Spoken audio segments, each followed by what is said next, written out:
রজমকৃত শয়তানের কবল থেকে আল্লাহ তাআলার কাছে আশ্রয় চাচ্ছি। আসসালামু আলাইকুম ওয়া রাহমাতুল্লাহ। সাধু ও চলিত ভাষার সংমিশ্রণেও কারো কারো সমস্যা হচ্ছে। একজন মানুষ যদি খুদ ধরতে চায় তাহলে জান্নাতেরও ধরা যায়। সময়ের অভাবে অনেক কিছু বিস্তারিত ব্যাখ্যা আমি করতে পারি না, যা দর্শক এবং শ্রোতাদের কাছে খারাপ লাগতেও পারে। তবে বহু ক্ষেত্রে ভাষারও দেখা গেল জড়তা থেকে যায়, মাঝের মধ্যে আঞ্চলিকতা এসে যায়, সাধু এবং চলিত একসাথে মিশ্রিত হয়ে যায়। এগুলি যদি ক্ষমার চোখে দেখা যায় তাহলে তাতে সমস্যা হওয়ার কথা না। অনেকে মন্তব্য লেখেন। আমি যে জিনিসটি বুঝাতে চাই সেই জিনিস যদি আপনি বুঝতে পারেন, আর আমি তো সব সময় চাই আপনারা সবাই এই কোরআনের কাছে একটু আসেন, সরাসরি উজবিক কোনো লেখকের পিছনে না যেয়ে, কোনো কাবলিওয়ালার সন্তানের পিছনে না যেয়ে সরাসরি কোরআন ধরে যদি জীবন কাটাতে পারেন তাহলে সেটি হবে আমার আসল এই কষ্টের এবং এই ভাষণের আসল যে আল্লাহ তাআলার কাছে পাওনা, সেটা আমি পেয়ে যাব।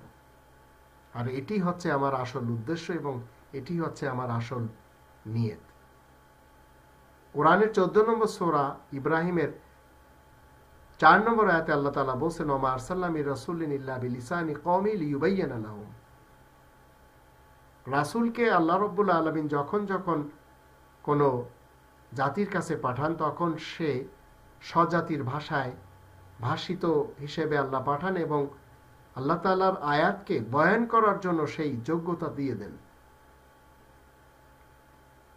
30 নম্বর সূরা রোম এর 22 নম্বর আয়াতে আল্লাহ বলছেন, ওমিন আয়াতি খালকুস সামাওয়াতি ওয়াল আরদ ওয়া ইখতিলাফু আলসিনাতিকুম ওয়া আলওয়ানিকুম ইন্না ফি যালিকা লাআয়াতিল লিল আলামিন।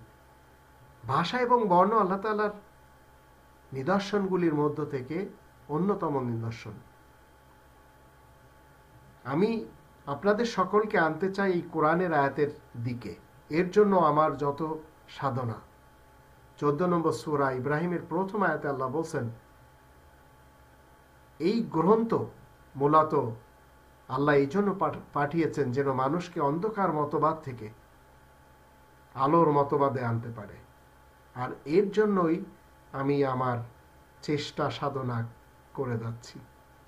তো মন্তব্যে আপনারা যা কিছু ইচ্ছা লিখতে পারেন, সমস্যা নেই, কিন্তু যে কথাগুলো আমি বলতে চাচ্ছি একটু যদি চিন্তা করেন তাহলে আমি অবশ্যই সফল কাম হয়ে যাব, আমি সফলতা পেয়ে যাব।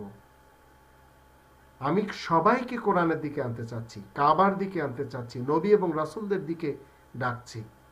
আমার নিজস্ব কোনো মতবাদ নেই। আমি রাসূল কারীমের যে স্লোগান চিরকাল তিনি দিয়েছেন 6 নম্বর সূরা আল আনামের 162 নম্বর আয়াতের দৃষ্টিতে সেই স্লোগান আমি দিতে চাই, কুল ইন্না সলাতি ওয়া নুসুকি ওয়া মাহইয়ায়া ওয়া মামাতি লিল্লাহি রাব্বিল আলামিন। তুমি বলে দাও, নিশ্চয় আমার নামাজ, আমার কুরবানি, আমার জীবন, আমার মৃত্যু আল্লাহ রাব্বুল আলামিনের জন্য। তাই আমি আপনাদের সকলকে বলি, আমি মুসলমান নই, মুসলমান শিয়া, মুসলমান নই, মুসলমান সুন্নি, মুসলমান নই, মুসলমান সালাফি। আমি শুধু মুসলিম, আর এই নামটি এই কোরআন আমাকে দিয়েছে। 22 নম্বর সূরা আল হজ এর 78 নম্বর আয়াতে আল্লাহ বলে দিয়েছেন, হুয়া সাম্মাকুমুল মুসলিমিন। আর এই নাম মৃত্যু পর্যন্ত আমাকে রাখতে হবে। 3 নম্বর সূরা আল ইমরানের 102 নম্বর আয়াত তার প্রমাণ করে।